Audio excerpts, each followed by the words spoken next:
All right, let's see if you understand. Is this a relation or a function? Going to use the vertical line test. It touches once. This is a function.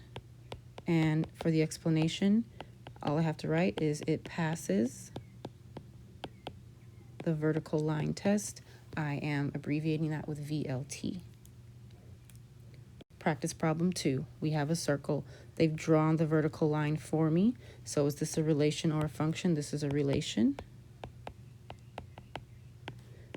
Does not pass the vertical line test. Practice problem 3. Now we have a bunch. We need to circle the functions. Circle the functions. So I need to see your vertical line.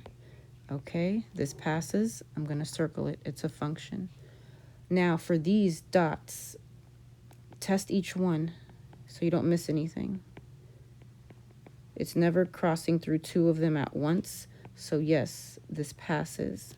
This one I can see right away, not a function. Now for this one, okay, if I draw it there, it passes. If I draw it here, you might think, oh, it's touching twice, but see how this circle isn't filled in?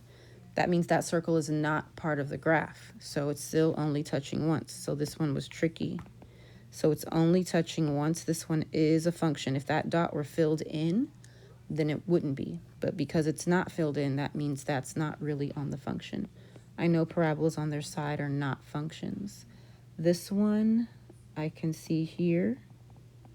It's going to touch two dots, not a function. So 3 of them are functions because they passed the vertical line test. 3 of them are not. Didn't ask for a definition or an explanation, but we know what our explanation is. It's already time for your exit ticket. Take your time, use your slides, show your work, and you are ready.